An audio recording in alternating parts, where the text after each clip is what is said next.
Hello বন্ধুরা, good morning, welcome back to my channel. কেমন আছো তোমরা সবাই? আশা করি সবাই ভালো আছো, আমিও ভালো আছি। আজকের শুরু করছি। বাবার এখান থেকে এসছি মায়ের সাথে দেখা করতে। ওই যে বসেছে, পুজো দিচ্ছে।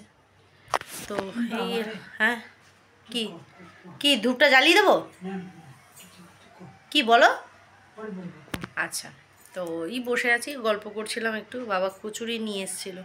গিয়েছিলাম চিনুর স্কুলে, আজকে মিটিং ছিল, আর্জেন্ট মিটিং ছিল। এবার ওখান থেকে বেরিয়ে আসার পরে বাড়ি গেলাম, টুকটাক একটু কিছু খাওয়া দাওয়া করেছি, দিয়ে তারপরে বাবা ফোন করলো, আসলাম। এসে বসেছি। দুদিন বৃষ্টি হয়নি, আবার গরম পড়ে গেছে। কি পরিমাণে গরম পড়েছে, মানুষ হাঁপসে উঠছে। তাই ভাবলাম যে যাচ্ছি যখন, একবার সেখান থেকে একটুখানি ব্লগ স্টার্ট করে একটুখানি দেখাই। এই হলো ব্যাপার। আর বাবা রান্না করছে মাছ, মছলি। দাঁড়াও দেখাচ্ছি। মাছ দেখি, এই যে সাইজগুলো কিন্তু দারুণ। ওই কড়াই গরম হয়ে গেছে কড়াই। আমি তো জানি, আমাদের দু টুকরো কেটে দাও। এটা ঘাড়ের কাছ থেকে দিয়েছে না মাথাটা? হ্যাঁ, ঘাড়ের কাটা ভাগ লাগে। বলে দিলি যে এইটা থেকে 4টে টুকরো, মানে 4টে আমার লাগবে না, 3টে হলেই হয়ে যাবে। 3টে করে দিই। হ্যাঁ হয়ে যাবে। 3টেও আনি না তো, 2 পিস আনি। কি করো ওইটুকু এনে কি লাভ? আরে কাটা মাছ তা করে রেখে দেবে, কালকে দুটো হয়ে যাবে। বাসি খাবে না? তোমার মাই খেতে চায় না। আর এই যে একজন বুঝে দিয়েছে। ওই যে মাছটা বললো 4 টুকরো করে দিচ্ছিল, বাবা বড় বড় রেখেছে পিসগুলো। না না, খেয়ে যাবে। না না, এখন খাও না মা, এখন খাও না। আমি তো আসবো আবার সোমবার দিনকে, তো আসছি। না না, সোমবার দিনকে আসে। এখন আর ভাত খাবো না। এই দেখো, আমি তো জানি না যে বাবা কচুরি এনেছে। শোনো আমার কথাটা শোনো। আমি তো জানি না বাবা কচুরি এনেছে। আমি বাড়িতে অলরেডি 1.5খানা মোগলাই খেয়েছি, খেয়ে এখানে এটা খেয়েছি। তুমি জানো আমি দুপুরে আর ভাত খেতে পারবো না, আমার পেটের অবস্থা খারাপ। শুক্রবার কিন্তু খেয়াল রাখবে। শুক্রবার খেয়াল আছে আমার। আমি অলরেডি এক গাদা খাবার ব্রেকফাস্টের ইসেই খেয়ে ফেলেছি। মানে যেহেতু অত সকালবেলা সানির গাড়িতে করেই আমি পালিয়ে গেছিলাম স্কুলে, তো খিদে পেয়ে গেছিলো খুব জোর। আসার সাথে সাথে বন্দনা দিয়ে ওই ময়দা দিয়ে সেই ও বাবাকে ওই যে জল দিচ্ছে। মা আবার ভোলে বাবা আর লোকনাথ বাবার খুব বড় ভক্ত। তো বাবা একটা সময় তো আমাদের লোকনাথে মা ভোগ করতো, পাড়ার লোক খেয়েছে, বাড়িতেই রান্না করতো মা। সেই ডেচকিগুলোই আমাকে দিলে বলো মা, সানির জন্মদিনে ওই ডেচকিগুলোই দিয়েছিল বাবানের জন্মদিনে, বড় বড়।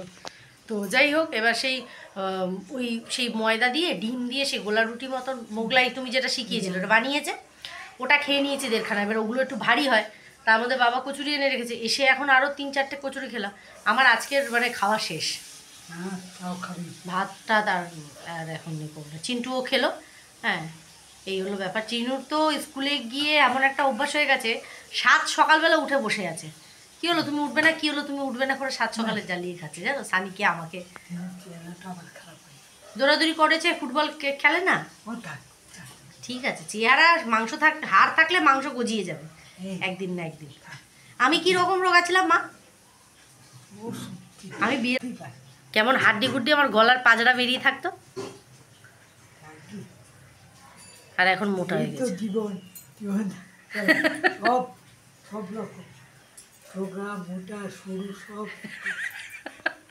হ্যালো বন্ধুরা, good morning, welcome back to my channel. কেমন আছো তোমরা সবাই? আশা করি সবাই ভালো আছো, আমিও ভালো আছি। আজকে হচ্ছে স্যাটারডে, কালকে ছিল ফ্রাইডে। মা বাবার কাছে গেছিলাম, তোমরা দেখতেই পেলে। বাট ওখান থেকে আসার পরে আমার আর ভিডিও কন্টিনিউ করা হয়নি অ্যাজ ইউজুয়াল। তারপরে নিজের কিছু কাজ ছিল, শরীরটা ভীষণ টায়ার্ড ছিল, ঘুমিয়ে পড়েছিলাম, তো আর সেটা কন্টিনিউ করা হয়নি। তাই ভাবলাম আজকের কিছু পার্ট অ্যাড করে তোমাদেরকে শেয়ার করে দেবো। বেশি করবো না, দিয়ে দেবো আজকে বেলাতেই। তো সেখান থেকে দাঁড়িয়ে আজকে সকালবেলা এখন এই জাস্ট একটু আগে চা খাওয়া হলো। আর চিনু কিন্তু হাতে আটা নিয়ে গোল্লা পাকাচ্ছে, মানে রুটি তরকারি হবে তো, যার জন্য বদলা দিয়ে মানে আটা মাখছে, সেখান থেকে আটা নিয়ে এসছে। তো কালকে আমি ওই চ্যানেলে কি সুন্দর স্ট্রিম অ্যারেঞ্জ করেছিলাম, বাট কী ভুল ভ্রান্তির জন্য না কালকে স্ট্রিমটা ব্যাক হয়ে গেল।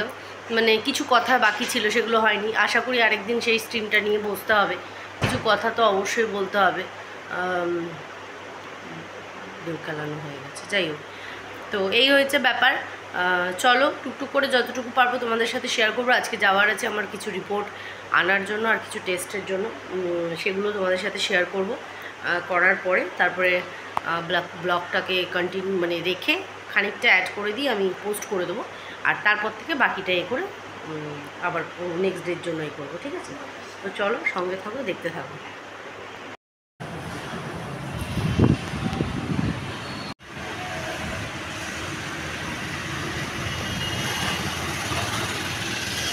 এই যে ডিমের মশলা কষাচ্ছি, আর এই যে ডিম সমস্ত ভেজে রেখেছি, ওই আলুগুলো এক্সট্রা হয়ে গেছিলো ডিম, ঠিক আছে? আর দেখো ভাত এতটা বেঁচে গেছে, ওই জন্য অল্প একটু চাল নেওয়া হবে। এই যে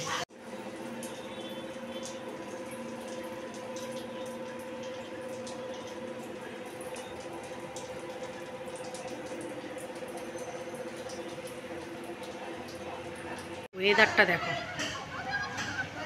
চিপির চিপির করে বৃষ্টি হচ্ছে।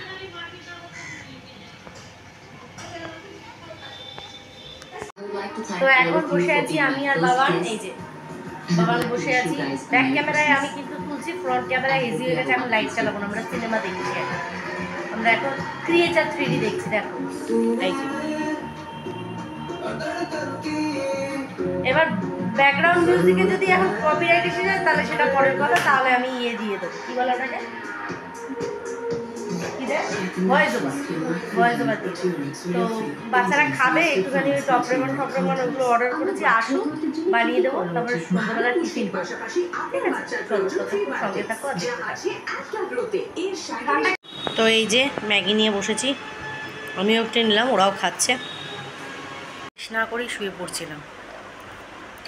তো যেটা বলার ছিল শেষে না বললেই নয়, ওই যে বলে না যে জীবনে কিছু মানুষের গুরুত্ব প্রচণ্ড পরিমাণে বেশি থাকে, তাদের যদি গুরুত্ব আমরা সময় মতন না বুঝি তাহলে খুব মুশকিল। আর বড়দের আশীর্বাদ থাকা খুব দরকার, বটগাছের ছায়ার মতন।